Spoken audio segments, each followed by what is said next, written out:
not a fucking thing. Fuck what you heard. It's what you hearing. It's what you hearing. Listen. It's what you hearing. Listen. It's what you hearing. Listen. X gon' give it to you. What? Fuck paying you to get it on your own. X gon' deliver to you. Knock knock. Open up the door. It's real. With the non-stop. Buenas tardes, profesor. En esta oportunidad realizaremos la explicación del primer laboratorio del curso de diagnóstico de fallas de un motor diésel. Este laboratorio se basa en el reconocimiento de los sistemas que conforman un motor. Nuestro grupo está conformado por Luis Enrique Laína Pasa, Rafael García Salazar Gonzalo Guzmán de la Mata. y el que les habla, Roy Alexander Ávila Mesa. Ya, bien, como ya se dijo que analizaremos cada sistema del motor, tenemos entre estos el sistema de admisión-escape, el sistema de lubricación, el sistema de enfriamiento y el sistema de combustible. Una vez analizados estos cuatro sistemas, aplicaremos el funcionamiento y el recorrido de cada sistema, además analizando las componentes de cada sistema. Por último, analizaremos algunas posibles fallas en cada uno de nuestros sistemas.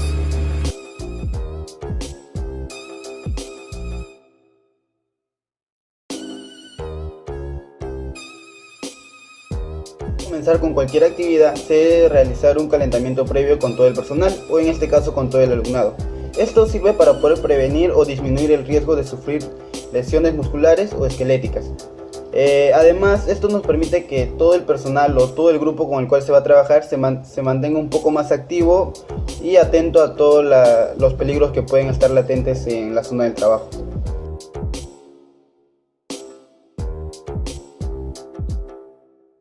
Es un formato o herramienta que nos permite identificar cuáles son los peligros más latentes que se presentan al momento de realizar las actividades correspondientes a este laboratorio.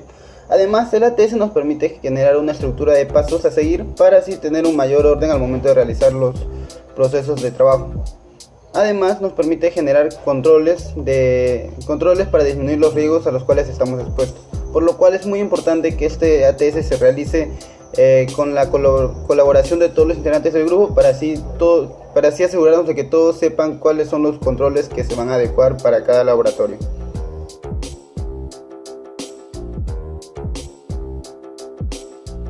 Formato que nos permite verificar el estado en el cual se nos otorga una máquina o equipo. Es por eso que es muy importante que este formato se rellene con la seriedad del caso. Es decir, si en caso encontramos alguna avería o falla, debemos de reportarla, porque de lo contrario, si más adelante se llega a observar estos casos, puede que la culpa recaiga sobre nosotros.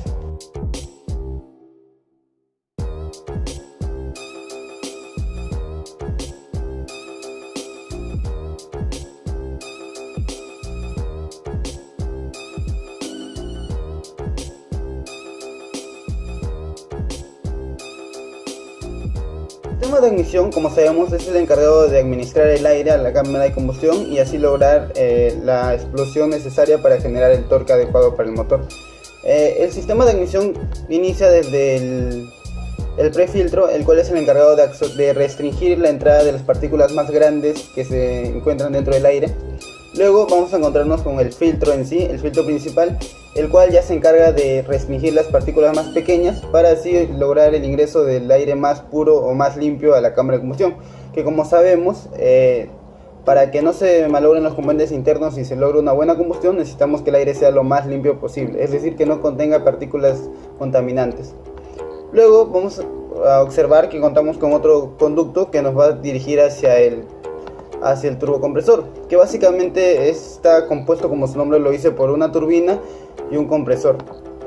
La turbina es accionada por los gases de escape que genera el RPMs en este, y al estar conectado mediante un eje al compresor, este genera vacío y absorbe el aire, lo que ocasiona que se genere presión, lo cual va a hacer que el ingreso de aire a la cámara de combustión sea mayor, logrando una mezcla más rica y por lo tanto un aumento del torque.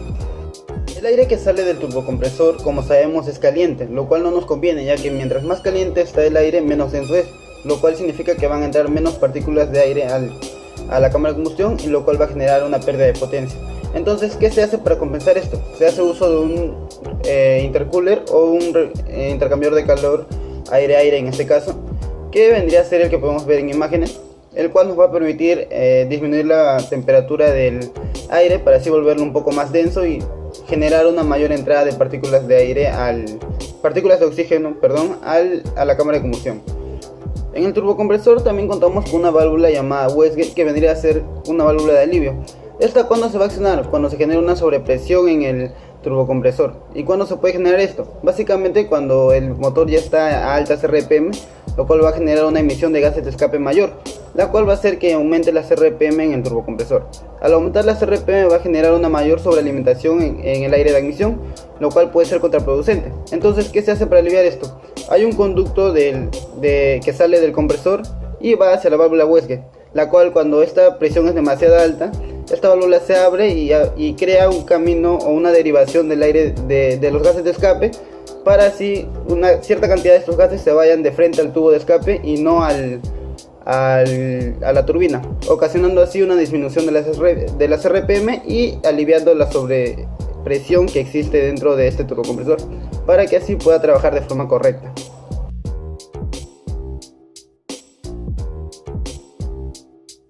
Las preguntas realizadas por el profe fueron las siguientes.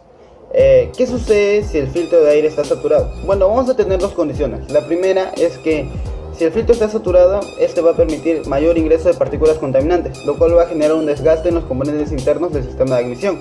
Entre estos, los componentes que más se van a dañar vendrían a ser los álabes del compresor y los conductos en sí, y hasta la misma cámara de combustión. La segunda condición es básicamente cuando el filtro está totalmente saturado, lo que quiere decir que no va a haber un ingreso de aire, o mejor dicho, no va a haber el ingreso de aire suficiente para poder lograr la combustión que necesita el motor.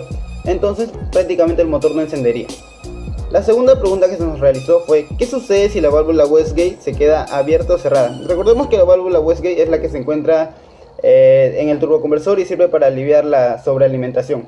Bueno, si esta válvula se queda abierta, quiere decir que va a haber un conducto directo hacia el tubo de escape para los gases de escape, valga la redundancia. Entonces los gases van a preferir irse por ahí, y esto va a hacer que se reduzcan las RPM con las cuales trabaja el turbocompresor. Entonces se va a generar una disminución de la potencia, ya que el aire no va a ingresar en la cantidad necesaria, ya que no va a haber esta sobrealimentación del turbo. ¿Qué sucede si la válvula Westgate se queda cerrada? Bueno, si se queda cerrada va a pasar todo lo contrario, va a haber una sobrealimentación del sistema. Es decir, cuando el motor esté a altas RPM, el turbocompresor también va a generar más RPM, lo cual va a generar más compresión del aire. Esto va a generar que se produzca una mayor sobrealimentación del motor, ya que, como sabemos, estos motores son electrónicos y mientras más cantidad de aire ingrese, mayor cantidad de combustible van a dar. Además, que este sistema, recordemos que está configurado o está diseñado para trabajar a ciertas presiones, y si nosotros le damos más de las que está acostumbrado o configurado, estos van a reventar. ¿Y por dónde van a reventar? Básicamente va a reventar por las empaquetaduras que tienen los conductos, que lo pueden observar en las imágenes, y es básicamente esto lo que sucedería: reventaría estas empaquetaduras.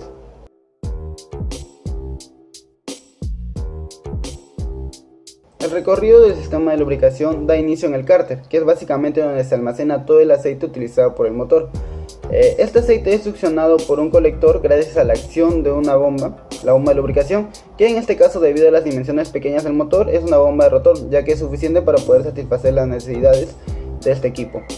Luego de pasar por la bomba, el aceite va a fluir hacia el primer filtro, el filtro de aceite. Luego de pasar por este filtro, se va a ir al enfriador de aceite, que vendría a ser uno tipo placas. Luego de que se haya enfriado, va a volver a pasar al segundo filtro, y recién después de esto se va a dirigir a los conductos o galerías internas del monobloc, para poder así lubricar los cojinetes del cigüeñal, los cojinetes del árbol de levas. Mediante los jets o rociadores va a lubricar también las paredes de los cilindros, y entre otros componentes, como también, por ejemplo, los codos o muñones de las mismas bielas. Y luego va a retornar el aceite al cárter y va a volver a realizar su mismo procedimiento, a enfriarle el aceite y volver a circular y a circular.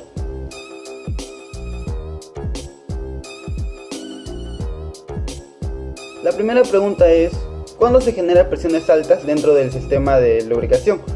Bueno, para esta pregunta hay varias respuestas, pero entre las más comunes son las siguientes. Cuando la bomba de lubricación, es decir, la bomba rotor, está trabajando a presiones elevadas, es decir, está mal seteada. y eso puede generar una presión elevada dentro del sistema. Otro motivo por el cual puede ser que existan las altas presiones es debido a que dentro del mismo sistema existan obstrucciones. Por ejemplo, los jacks o rociadores puede que estén obstruidos debido a contaminación, y esto va a hacer que se genere presiones altas dentro del sistema. Esto se puede deber también a que el aceite que está trabajando está contaminado o está siendo reutilizado demasiadas veces. La siguiente pregunta es básicamente ¿cuándo se generan presiones bajas en el sistema? Y bueno, esto también tiene varias respuestas, pero entre las más comunes o las más acertadas son las siguientes.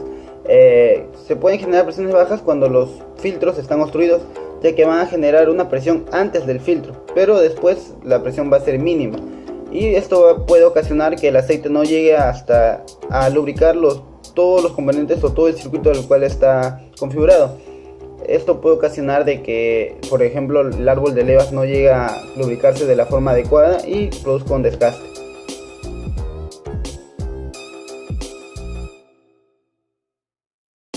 La refrigeración es básicamente el encargado de disminuir la temperatura del motor hasta llegar a la más adecuada o eficiente.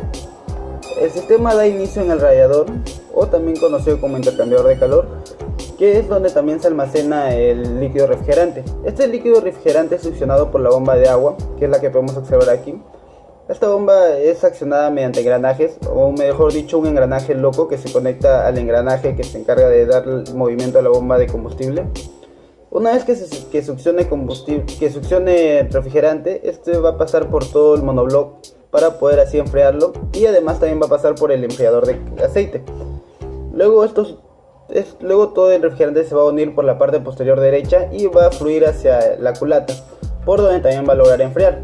Luego, para poder retornar al radiador, va a tener un instrumento de derivación, por decirlo así, el cual va a ser el termostato, el cual cuando el refrigerante se encuentra frío, es decir, no está a una temperatura muy elevada, va a hacer que pase o recircule de frente a la bomba de agua, es decir, va a cerrar el conducto o camino hacia el radiador.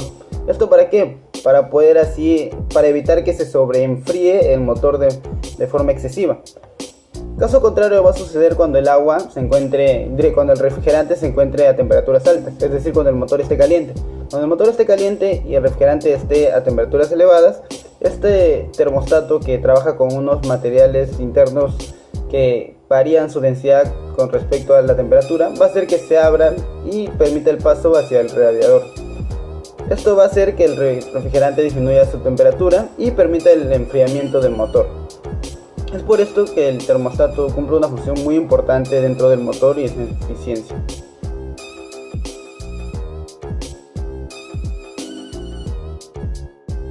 La siguiente: ¿qué sucede si no contamos con un termostato? Es decir, este se averió o se malogró. La respuesta es fácil: va a ocurrir un sobrecalentamiento del motor. ¿Pero esto por qué? Bueno, como sabemos, el termostato es una válvula de derivación que nos da o nos otorga dos caminos. Uno que es hacia el radiador para poder enfriar el refrigerante, y otro directamente a la bomba para volver a recircularlo. Si no contamos con un termostato, el fluido va a irse por el camino más fácil, que en este caso va a ser la bomba. La bomba, como lo está succionando, va a preferir irse por ahí, entonces nunca se va a ir por el refrigerante, por lo cual nunca va a poder enfriar el motor, lo cual va a hacer que se recaliente y va a ocasionar un deterioro de los componentes internos del motor, y hasta puede llegarlo a fundir, ya que no va a haber ningún enfriamiento y la temperatura va a seguir elevándose si no se le da su correcta revisión.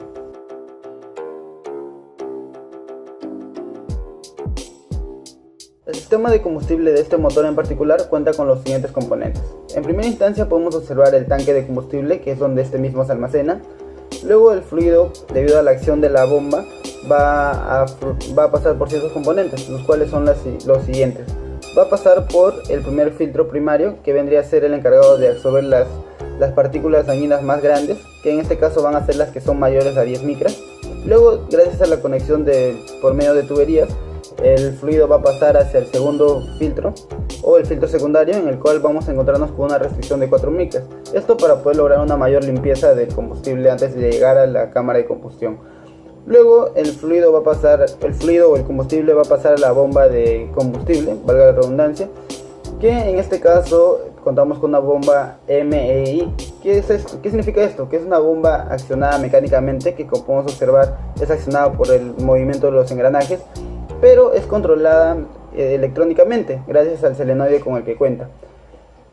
Y básicamente este sería su funcionamiento. Después de pasar por la bomba, con las acciones que realice el solenoide, va a saber cuánta cantidad de combustible debe dar a los inyectores, que en este caso es un solo solenoide para todos los inyectores, no es individualmente.